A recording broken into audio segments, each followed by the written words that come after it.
Y como anticipábamos en la intro del programa, de todas el montón de cosas que han pasado en estos 2 meses y medio en que no estuvimos al aire, sin ningún lugar a dudas, lo más significativo, lo que más nos marca y lo que más nos preocupa también, es el conflicto que se suscita en Medio Oriente a resultas de del ataque de Estados Unidos a Israel a Irán. Y nos preocupa porque por lo menos nosotros no tenemos las herramientas conceptuales para por lo menos inferir qué es lo que va a pasar en el futuro, ¿no? A resulta de esto. Entonces decidimos llamar a nuestro analista internacional de cabecera, con quien tenemos siempre un gusto cuando hablamos con él, y me refiero a Eduardo Bior, que es doctor en Ciencias Sociales y Sociología, divulgador y una persona que se especializa en hacernos simple aquello que por ahí es muy complicado. Así que tenemos el placer de saludarte, Eduardo, Claudio, Juan y Daniel, desde aquí, la UTN de Bahía Blanca. ¿Qué dice la grapa? ¿Cómo andan? La grapa firme como rulo de estatua, mi querido amigo. Y firme, pero como te digo, preocupados, porque estamos viendo un desarrollo de un conflicto que nos preocupa. ¿Qué nos puedes contar? Que nos preocupa y en el cual estamos involucrados hasta los tuétanos por el lado como retaguardia económica, por obra y gracia del gobierno que tenemos. Hay que decir eso. Es decir, porque gran parte de las medidas de política económica que fueron tomando en los últimos 2 años tienen que ver con asegurar el control norteamericano sobre el gas, el petróleo y los recursos minerales y los alimentos que salen de Argentina. Es decir, ha sido parte de una estrategia general de guerra. Una estrategia de guerra que va teniendo distintos hitos. Es la competencia estratégica entre Estados Unidos y China por la definición del nuevo orden mundial. De eso se trata y de eso estamos hablando. Y Trump ha ido avanzando militarmente, ya que, como decía hoy el colega Gabriel Merino de La Plata en una entrevista que le hizo el perfil, él decía que Estados Unidos tiene los palos, pero China tiene las zanahorias. No es perfecto, la descripción es perfecta. Es decir, cuéntenme ustedes qué inversión productiva han realizado empresas norteamericanas en Argentina en estos 2 años. Productiva, Cero. Listo, gracias. Es lo mismo que está pasando en todo el continente americano. Sin embargo, ponen tropas, ponen bases navales, bases aéreas, ponen a la DEA, etcétera. Eso sí tienen. Eso es innegable que lo tienen.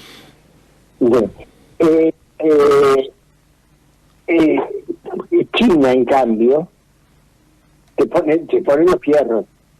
Hace un rato estaba leyendo, a lo mejor yo estaba viendo una imagen muy significativa de los bombardeos en Israel, los bombardeos iraníes en Israel, y en una calle destruida, con escombros, y destruida abajo de los escombros, aparece un coche chino, BYD, funcionando.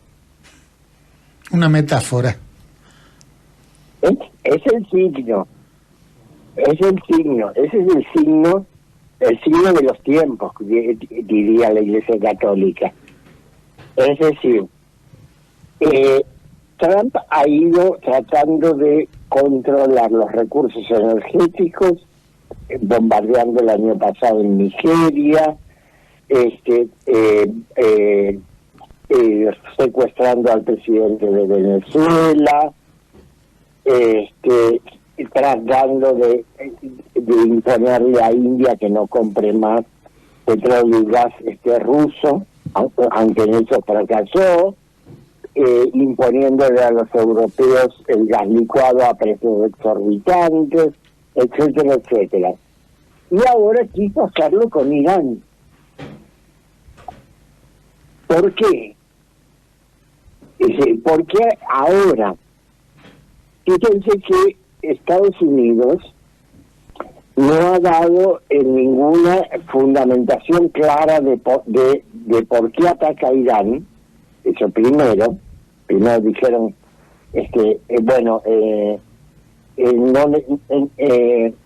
no quieren negociar sobre el plan nuclear o sobre su programa de cohetería.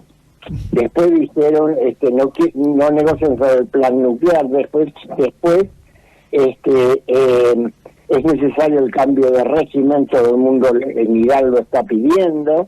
O sea, cambian de argumento ante cada micrófono. Y sin embargo, y lo mismo pasa con los plazos. Primero Trump dijo, el sábado a la mañana Trump dijo, ya ganamos. El sábado a la tarde dijo, bueno, son 2-3 días. El domingo ya dijo, va a ser cuestión de algunos días, y el lunes ya se definió, es una cuestión de 4 a 6 semanas. Ahora, ¿por qué dijo 4 a 6 semanas? Porque el 31 de marzo tiene que llegar a Beijing para reunirse con Xi Jinping. Está prevista la reunión cumbre entre los dos en China. Y Trump quería llegar, o querría todavía llegar a China, y mostrándole la carta fuerte a los chinos, y él controla el petróleo iraní. Lo que pasa, me parece que se va a quedar con las ganas. O sea, ¿lo quería llevar eso como una forma de presión? Bueno, obviamente en la negociación cumbre que van a tener en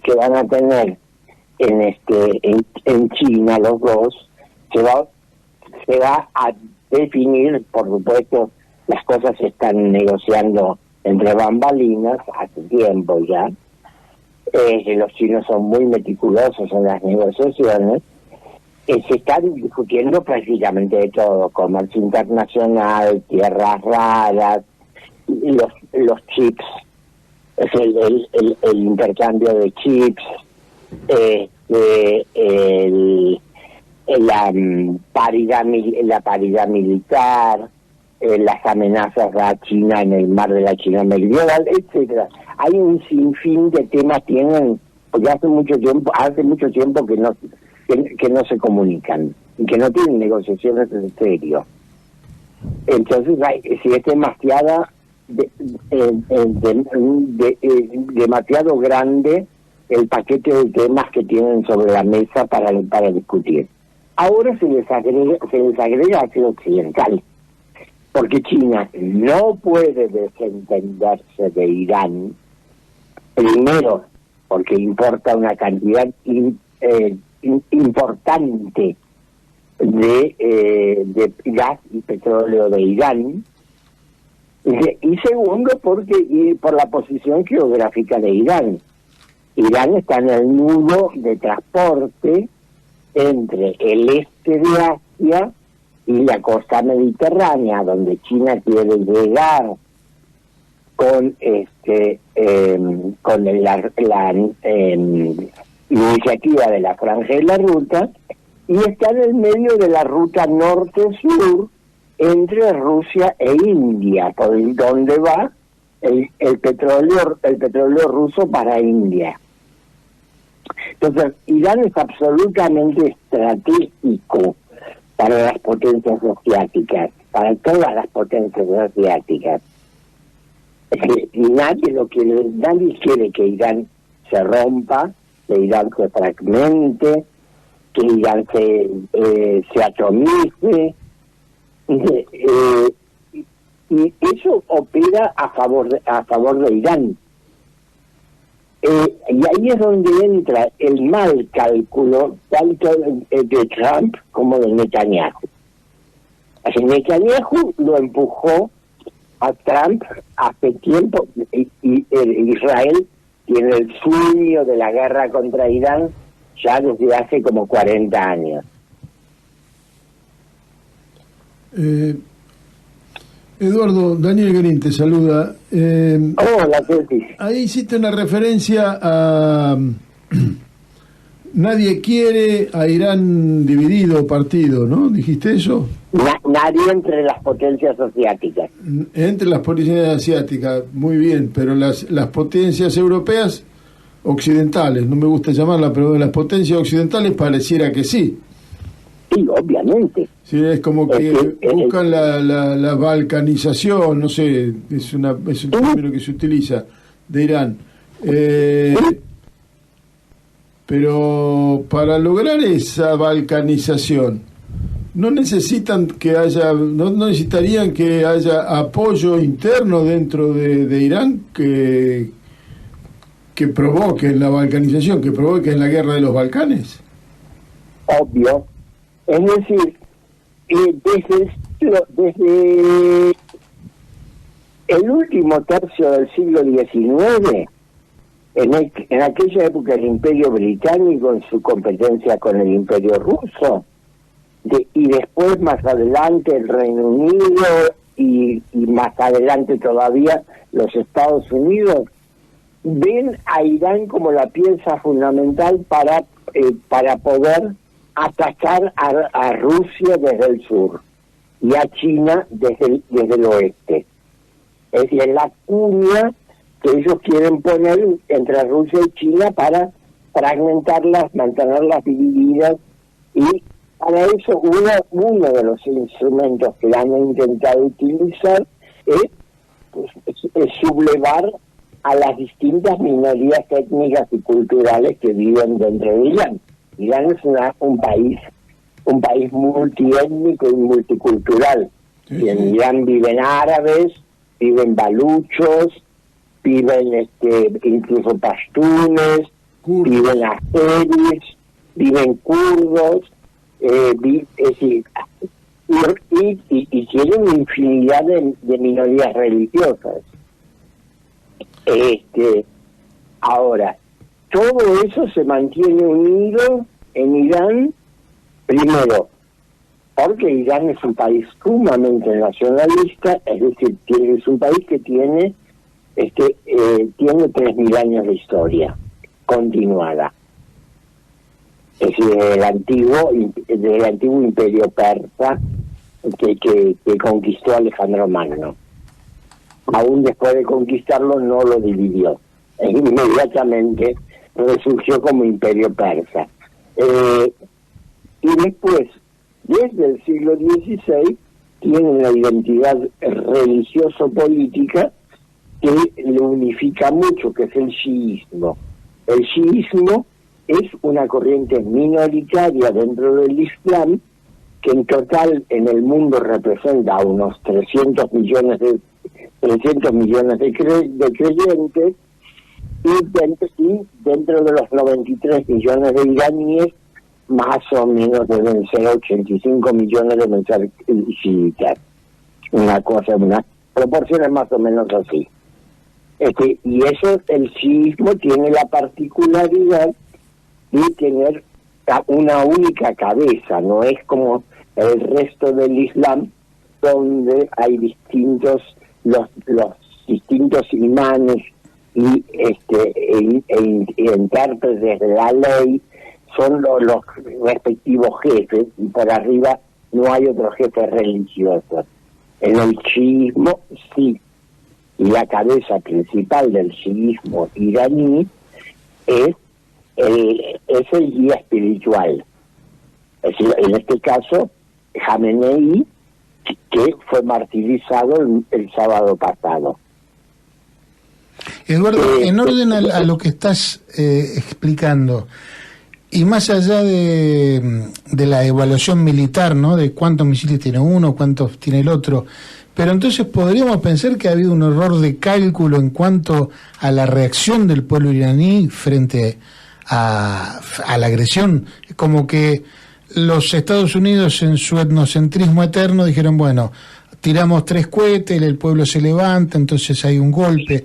¿Pasó algo de eso?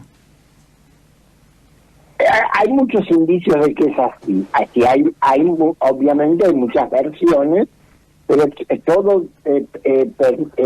permite inferir que ha sido así. Es decir, aquí hubo 2 movimientos. Por un lado, Israel, que como yo decía, desde hace 40 años quiere que Estados Unidos se involucre en una guerra contra Irán. Estados Unidos hasta ahora, con mucha inteligencia, no lo hizo. Pero ahora sí, se metió de lleno en la guerra. Hay también quien especula que hubo una mano negra que le indicó a Donald Trump que de lo contrario iban a salir publicados nuevos archivos de Epstein. Por eso en tu columna de hoy en Eureka News decías la coalición Epstein. Y sí, los archivos de Epstein son el tesoro más preciado del Mossad, el servicio de inteligencia israelí. El hombre era oficial del Mossad y representante de la banca Rothschild. Y con los archivos, es decir, con la información que hay en los archivos Epstein, el gobierno israelí tiene la posibilidad de chantajear a toda la dirección política, económica, diplomática, e incluso en algunos casos intelectual de Estados Unidos, Gran Bretaña, Francia, los Países Bajos, Alemania y Noruega, y creo que hay algunos otros más.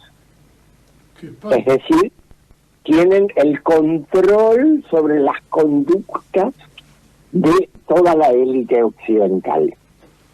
Y los manejan a gusto y disgusto. ¿Por qué? Porque si alguien se revela, y bueno, sale una nueva publicación de los archivos.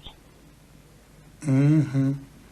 Ahora, da escalofríos pensar que alguien por tapar sus desconductas pueda generar la Tercera Guerra Mundial, ¿no? Y bueno, ese es el nivel en que está hoy la élite occidental. Este es el final de Roma. Uh-huh. Es decir, el presidente, todas las informaciones que tenemos indican que el jefe del Estado Mayor Conjunto de Estados Unidos, el general John Kane, general de la aviación, le dijo a Trump de que una guerra contra Irán iba a ser sumamente riesgosa, que no se podía librar en 2 días, y que iba a tener costos en material y en personal enormes. Pese a eso, continúa adelante con la idea. Hay una versión que dice que lo convenció a Trump de largar la guerra es una información israelí de que el Ayatollah Khamenei el sábado a la mañana se iba a reunir con el alto mando en un lugar secreto de que ellos habían identificado. La CIA habría chequeado esa información y parece que era cierta. Eso habría convencido a Donald Trump de que podía lanzar el ataque en ese momento y descabezar al régimen iraní. Lo que Donald Trump no calculó es que son 2 cosas. Primero, Khamenei ya hace meses había dado orden. Irán se viene preparando defensivamente para esta guerra desde la época de la guerra de Irak. Ya en aquel momento los iraníes se convencieron de que los próximos eran ellos. Entonces se vinieron preparando. Entonces, una de las cosas que prepararon es la orden de que cada funcionario civil o militar, en el momento de asumir su cargo, tiene que tener 3 líneas de sucesión ya designadas automáticamente. Ajá. Entonces, en primer lugar, no descabezaron el régimen.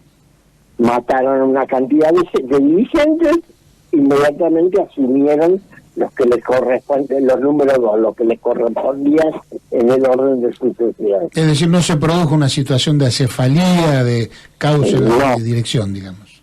Eso por un lado. Por el otro lado, ya desde hace semanas se entregaron hasta a los mandos más inferiores de las Fuerzas Armadas y de los guardianes de la Revolución Islámica las órdenes firmadas. Entonces, es decir, lo que están haciendo ahora es no necesitan líneas de mando. Cada uno sabe lo que tiene que hacer. Cada uno ya tiene su objetivo y su misión. Claro. Y a eso se agrega, entonces lo que han organizado en Irán es un sistema de defensa, es decir, multifacética, y descentralizada. Entonces está el ejército iraní protegiendo las fronteras, la milicia Baath, que es una milicia popular extendida en todos los barrios en todo el país, es la que controla el orden interno. Y la Guardia Revolucionaria Islámica asumió la responsabilidad de la contraofensiva externa. Ya no es el ejército iraní el que está tirando los cohetes y los drones sobre las bases norteamericanas y sobre Israel. La información que está circulando seria, hay que tener mucho cuidado y hay que chequear mucho. Claro. La información seria que está circulando dice que todas las bases norteamericanas, tanto navales como aéreas, en torno al Golfo Pérsico están dañadas. La base de la quinta flota norteamericana en Bahrein está semidestruida. Los barcos de la flota que estaban en esta base salieron al mar dentro del Golfo Pérsico, pues no pueden abandonar el Golfo Pérsico porque el estrecho de Hormuz está cerrado. ¿Okay? Y Estados Unidos no tiene bases operables sobre el Golfo en este momento. Está operando desde bases lejanas. Entonces, ¿cuál es su problema? Es decir, manda los aviones desde bases, por ejemplo, en el oeste de Arabia Saudita o en Jordania, lo cual implica por la distancia que hay que repostarlos en el aire. Sí, claro. O sea, no nos olvidemos que Irán es un país del tamaño de Europa Occidental. Claro, es enorme, sí. Entonces tienen un enorme gasto de combustible, de tiempo. Eso por un lado. Por el otro lado, la pérdida de bases ha hecho que la quinta flota, los sectores de la flota norteamericana, de la quinta flota, están fuera del estrecho de Hormuz, o sea, en el Océano Índico, se han quedado sin base. Tienen que recalar, que ir a la base de Diego García, de la isla de Diego García, que pertenece a la República de Mauricio, y son 3 días de navegación. Es decir, que podríamos decir, Eduardo, que amén de la errónea evaluación política, también hubo una deficiente evaluación militar de la cuestión. No, porque aparentemente, a ver, yo no estuve sentado ahí cuando el jefe del Estado Mayor Conjunto le daba la información a Trump. Claro. Eso no, pero por los datos que hay, por los indicios que circulan en la prensa norteamericana, parece que el general le dio todas las opciones a Trump y que le dijo que iba a ser muy difícil y muy costoso. Claro, como que esto iba a pasar, digamos, lo vio de Exactamente.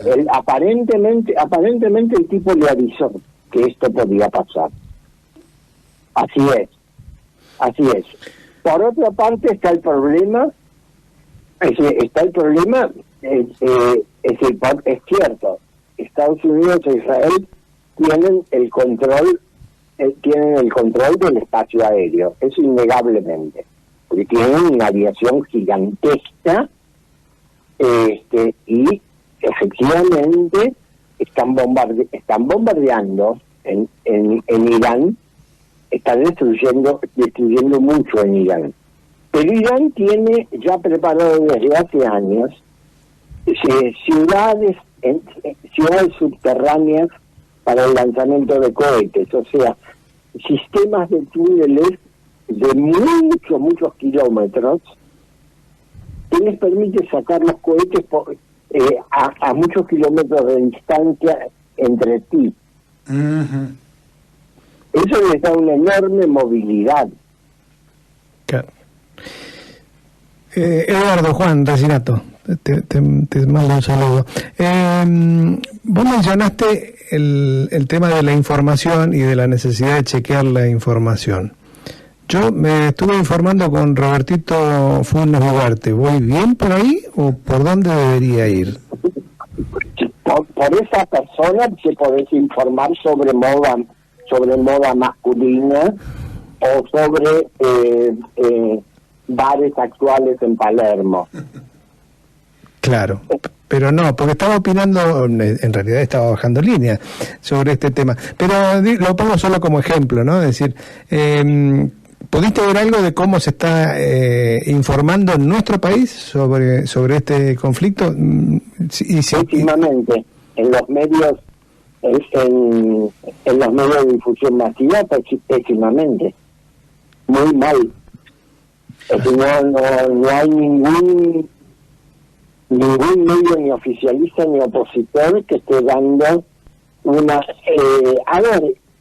curiosamente y por una posición partidista tomada a favor del Estado de Israel, Canal 26 cada tanto da algún video que digamos que es realista. Uh-huh. Como para generar solidaridad, ¿no?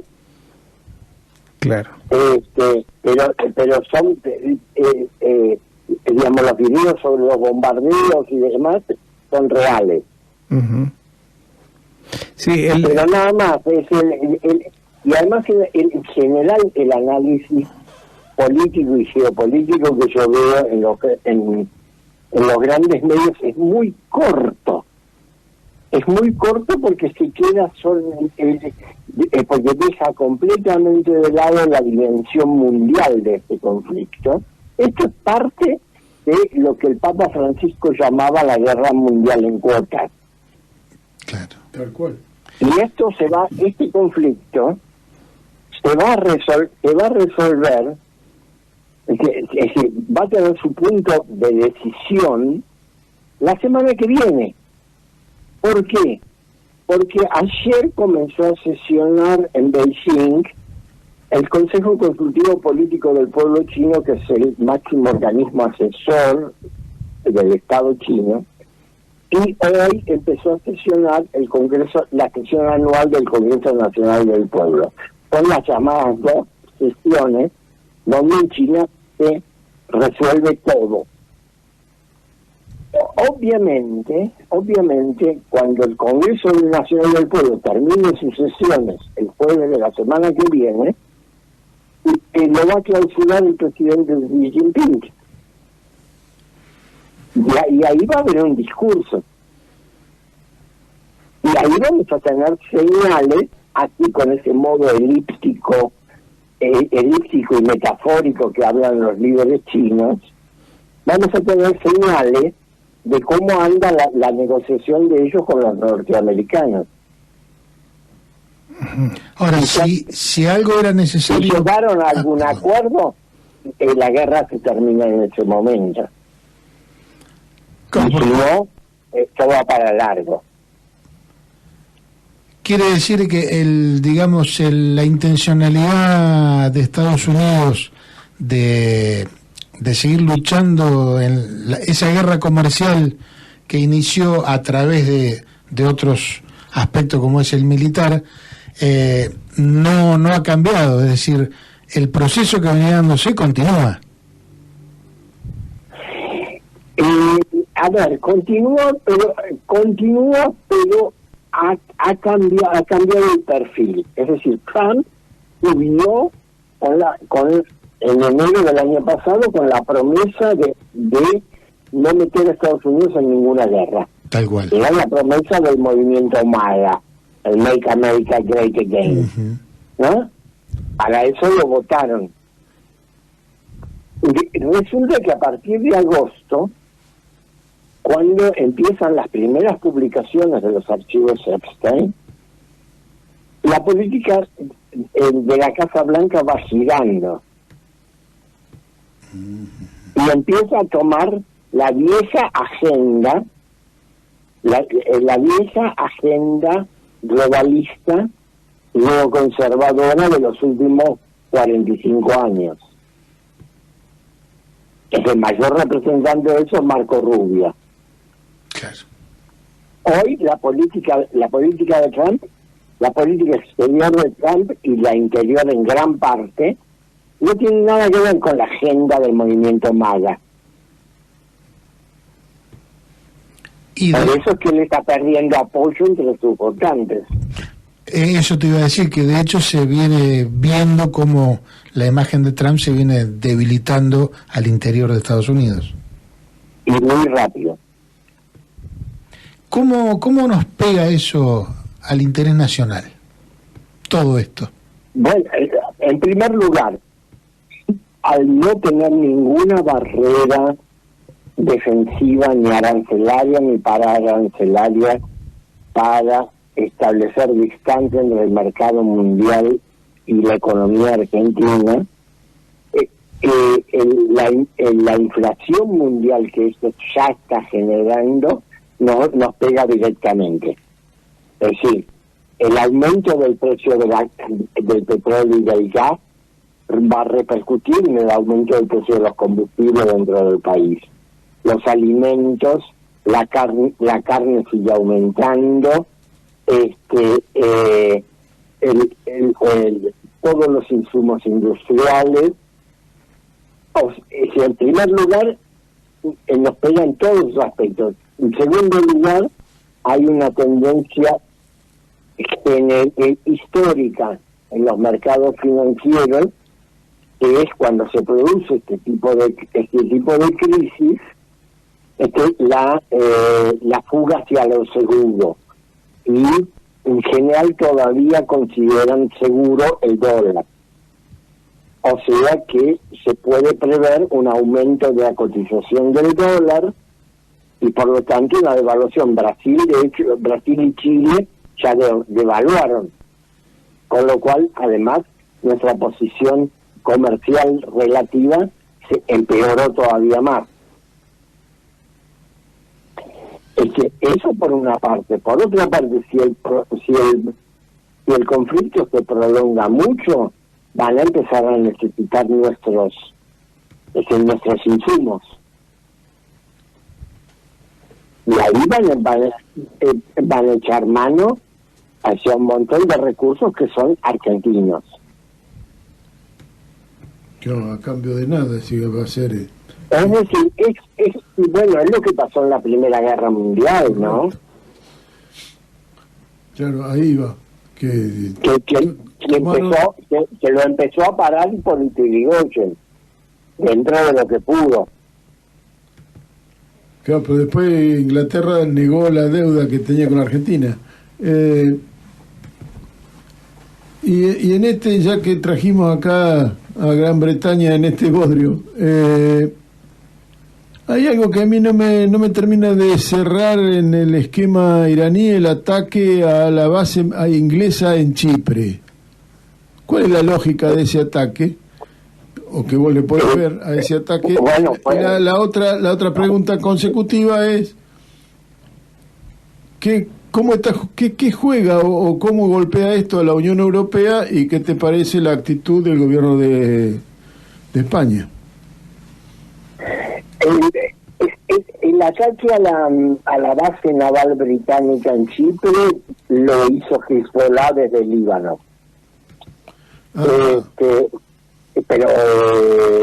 tuvo el efecto buscado. Inmediatamente el primer ministro Keir Starmer salió a declarar que el Reino Unido de ningún modo implicaría en acciones ofensivas contra Irán. Con lo cual Trump salió lo llamó de todo menos de lindo. Ajá. Es decir, el objetivo fue logrado. El Reino Unido quedó con los aviones en cisterna abasteciendo sobre Israel, abasteciendo a la aviación israelí, pero no avanza ni medio centímetro más allá. Es decir, o sea, Irán se sacó un enemigo de encima. Y respecto a la actitud, respecto a la actitud de la Unión Europea, políticamente no existe, es un chiste. Es absolutamente deprimente ver a Europa y el bajísimo nivel de sus dirigentes. Macron ordenó que un portaaviones francés vaya al Mediterráneo Oriental. O sea, quiere aparentemente involucrar a Francia de algún modo en esta guerra. Supongo que, como decimos nosotros, piensa que puede mojar el pan en la salsa. Pero pero se va a ligar un cachetazo, por decirlo delicadamente. En francés, sí. Esto no es para chiquititos. Muy bien, vamos terminando. No sé si me queda nomás la sí. actitud de Pedro Sánchez de negar el permiso del uso de las bases de Pedro Sánchez chapó. Es decir, España es miembro de la OTAN. Hay dos bases españolas que desde los años 50 del siglo pasado están compartidas con Estados Unidos. Son imprescindibles para Estados Unidos, si uno mira el mapa, para recalar los aviones y reabastecerse en el camino hacia el Mediterráneo Oriental. Tienen que pasar por ahí. Bueno, les dijo que no, que por ahí no pueden pasar, porque España hizo una pésima experiencia cuando se embarcó en la guerra de Afganistán y en la de Irak bajo el gobierno de Aznar. Así que no quiere quedar mezclada para nada en esta guerra. Y bueno, Estados Unidos probablemente esté mandando los aviones por las bases británicas y alemanas, con lo cual se le alarga terriblemente el tiempo de vuelo y el costo. Ajá. Bien ahí, entonces. Bueno, Eduardo, te sacamos el jugo todo este rato. Hay tantas cosas que uno quiere conocer y que digo, cuando uno ve los grandes medios de comunicación y ve a un analista hablando con una banderita de Israel en el escritorio, tiende a desconfiar de lo que dice el analista. Así que hablar contigo más bien, ¿no? Hablar contigo nos da por lo menos. Yo solamente tengo la bandera argentina. Claro, igual que nosotros. Así que, Eduardo, te agradecemos un montón. Por supuesto, te vamos a seguir molestando en cualquier momento, porque este conflicto uno no sabe cuándo y cómo termina. Así que hasta cualquier momento te decimos. Muchísimas gracias, un gran abrazo para ustedes tres, para toda la audiencia, Y cuando quieran la seguimos. Un abrazo, Eduardo. Abrazo. Hasta la próxima. Muchas gracias.